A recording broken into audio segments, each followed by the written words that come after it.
Hello friends, welcome to my channel tuition वाला। आज हम इस वीडियो में डिस्कस करेंगे क्लास ट्वेल्थ की हिंदी की पुस्तक का हिंदी की अंतरा पुस्तक का हम पार्ट 1 गद्य खंड का पार्ट 1 इस वीडियो में हम डिस्कस करेंगे। प्रेम धन की छाया स्मृति।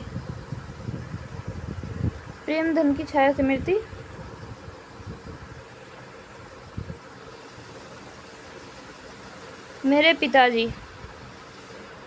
पिताजी फारसी के अच्छे ज्ञाता और पुरानी हिंदी कविता के बड़े प्रेमी थे। फारसी कवियों की उक्तियों को हिंदी कवियों की उक्तियों के साथ मिलाने में उन्हें बड़ा आनंद आता था। वे रात को प्रायः रामचरितमानस और रामचंद्रिका घर के सब लोगों को इकट्ठा करके बड़े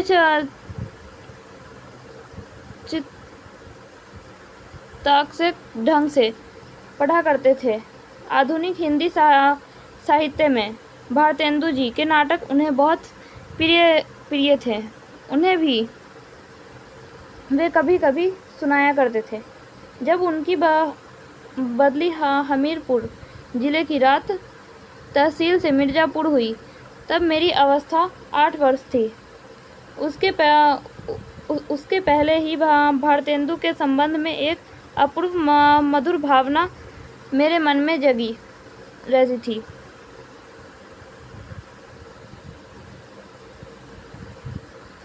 सत्य हरिश्चंद्र नाटक के नायक राजा हरिश्चंद्र और कवि हरिश्चंद्र में मेरी बाल बुद्धि कोई भेद नहीं कर पाती थी। हरिश्चंद्र शब्द से दोनों की एक मिली-जुली भावना, एक अपूर्व माधुर्य का संचार मेरे मन में करती थी।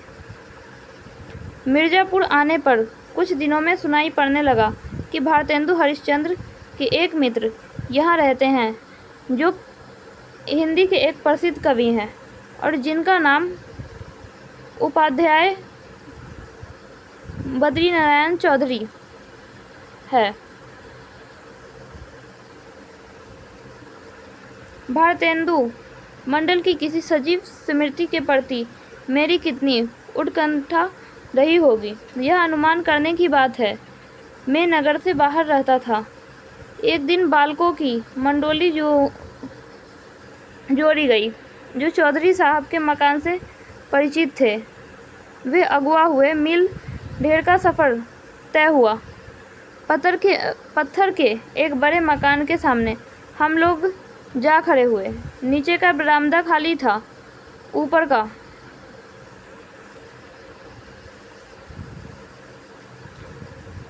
बरामदा सघन लताओं के जाल से आवृत था। बीच बीच में खंभे और खुली जगह दिखाई पड़ती थी। उसी ओर देखने के लिए मुझसे कहा गया। कोई दिखाई ना पड़ा। सड़क पर कई चक्कर लगे। कुछ देर पीछे एक लड़के ने उंगली से ऊपर की ओर इशारा किया। लता पर्दान के बीच एक मूर्ति खड़ी दिखाई पड़ी। दोनों कंधों पर बाल बिखरे हुए थे। एक हाथ खंभे पर था। देखते ही यह मूर्ति दृष्टि से ओझल हो गई।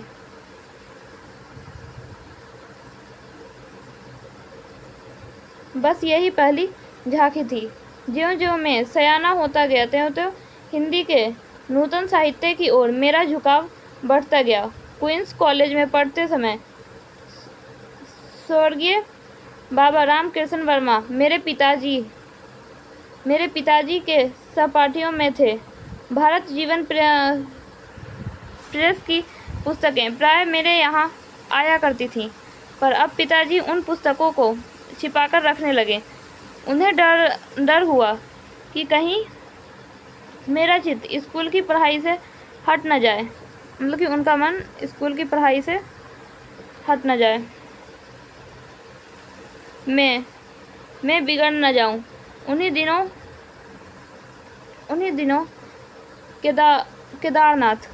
केदारनाथ जी पाठक ने एक हिंदी पुस्तकालय खोला। हिंदी पुस्तकालय खोला था। मैं वहाँ से पुस्तकें ला ला कर पढ़ा करता। एक बार एक आदमी साथ करके मेरे पिताजी ने मुझे एक बारात में काशी भेजा। मैं उसी के साथ घूमता फिरता चौखंबा की ओर जा निकला। वहीं पर एक घर में से केदारनाथ जी पाठक निकलते दिखाई पड़े। पुस्तकालय में वे मुझे प्राय देखा करते थे। इससे मुझे देखते ही वे वहीं खड़े हो गए। बात ही बात में मालूम हुआ कि जिस मकान में से वे निकले थे वह भारतेंदु जी का घर था। मैं बड़ी चाह और कौतूहल की दृष्टि से कुछ देर तक उस मकान की ओर न जाने किन किन भावनाओं में लीन होकर देखता रहा।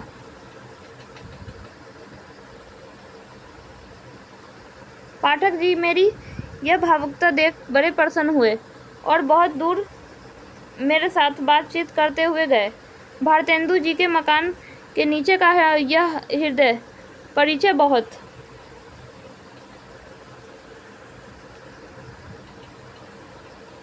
सिर की गहरी मैत्री में परिणित हो गया। 16 वर्ष की, तब वो 16 साल के थे। 16 वर्ष की अवस्था तक पहुँचते तो समझ के हिंदी प्रेमियों की एक खासी मंडली मुझे मिल गई, जिनमें से श्रीयुत काशी प्रसाद जी, जायसवाल, भगवान दास जी, हालना, बद्रीनाथ गौड़, उमा शंकर देवदी मुख्य थे। हिंदी के नए पुराने लेखकों की चर्चा बराबर इस मंडली में रहा करती थी। मैं भी अब अपने को एक लेखक मानने लगा।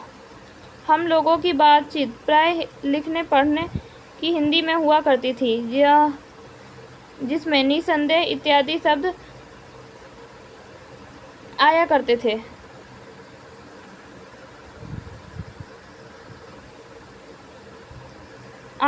थे। जिस स्थान पर मैं रहता था वहाँ अधिकतर वकील, मुख्तारों तथा कचहरी के अफसरों और अमलों की बस्ती थी। ऐसे लोगों के उर्दू कानों में हम लोगों की बोली कुछ अनोखी लगती थी। इसी से उन्होंने हम लोगों का नाम निसंदेह लोग रख छोड़ा था। मतलब कि उन्होंने इनका नाम निसंदेह लोग रख छोड़ा था। मेरे मोहल्ले में कोई मुसलमान जज आ गए थे। एक दिन मेरे पिताजी खड़े उनके साथ कुछ बातचीत कर रहे थे। इसी बीच में उधर जा निकला। पिताजी ने मेरा परिचय देते हुए उनसे कहा, इन्हें हिंदी का बड़ा शौक है। चट जवाब मिला, आपको बताने की ज़रूरत नहीं, मैं तो इनकी सूरत देखते ही इस बात से वाकिफ हो गया। जो जज साहब थे तो उन्होंने बोला कि मैं तो इनकी सूरत देखते ही इस बात का मुझे पता चल गया, वाकिफ हो गया। मेरी सूरत में ऐसी क्या बात थी, यह इस समय नहीं कर सकता। आज से 30 वर्ष पहले की बात है। चौधरी साहब से तो अब अच्छी तरह परिचय हो गया था। अब उनके यहाँ मेरा जाना एक लेखक की हैसियत से होता था। हम लोग उन्हें एक पुरानी चीज़ समझा करते थे। इस पुरातत्व की दृष्टि में प्रेम कौतूहल का एक अद्भुत मिश्रण रहता था। यहाँ पर यह कह देना आवश्यक है कि चौधरी साहब एक खासे हिंदुस्तानी रईस थे। वसंत पंचमी, होली इत्यादि अवसरों पर उनके यहाँ खूब नाचरंग और उत्सव हुआ करते थे। उनकी हर एक अदा से रियासत और तबीयतदारी टपकती थी। कंधों तक बाल लटक रहे थे। आप इधर से उधर टहल रहे हैं। एक छोटा सा लड़का पान की तस्तरी लिए पीछे लगा हुआ है। बात की काट छाट का क्या कहना। जो बातें उनके मुंह से निकलती थी उनमें एक भीषण वक्ता रहती थी। उनकी बातचीत का ढंग उनके लेखों के ढंग से एकदम निराला होता था। एकदम निराला होता था।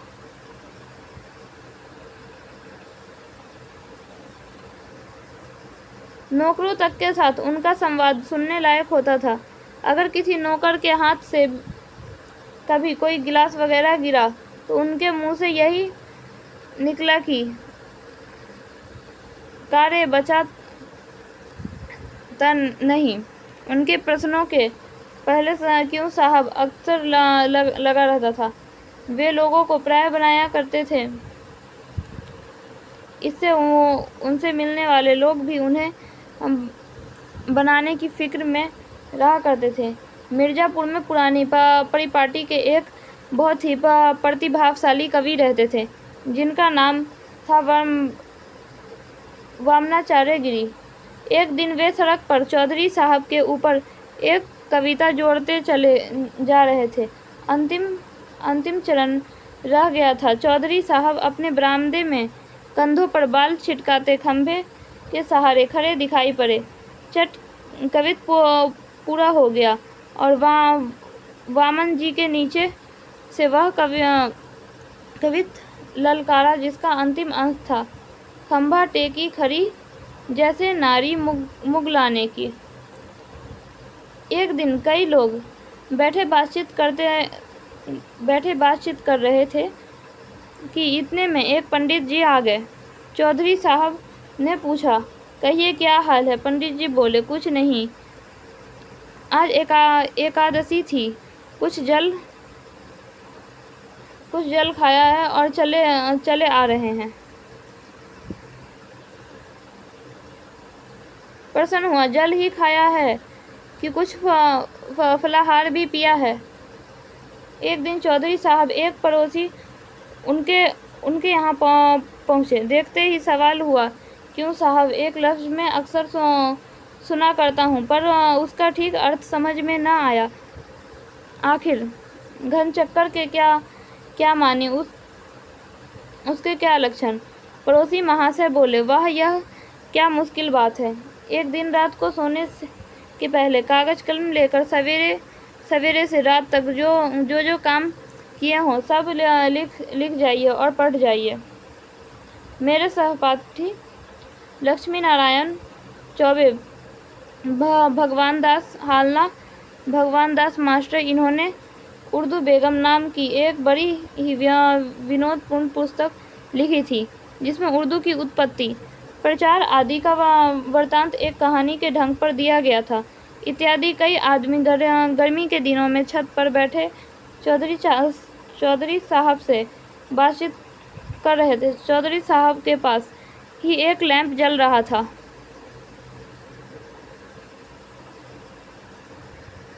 लैंप की बत्ती एक बार भभकने लगी।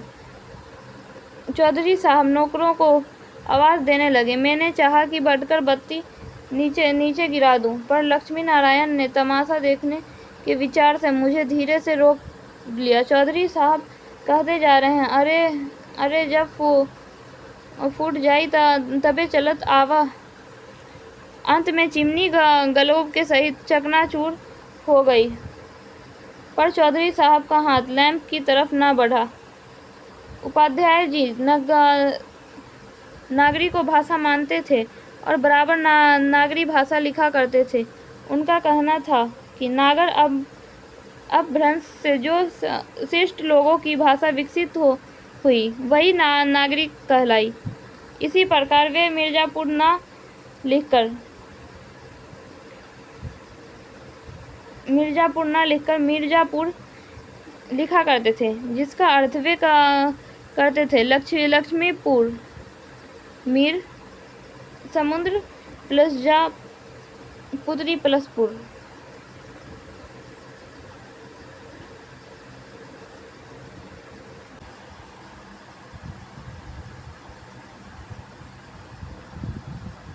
तो यहाँ पे ये हमारा हिंदी का पार्ट यहाँ पे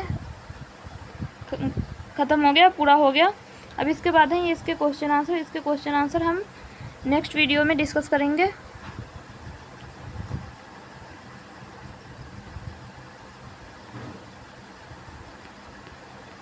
गद्य खंड।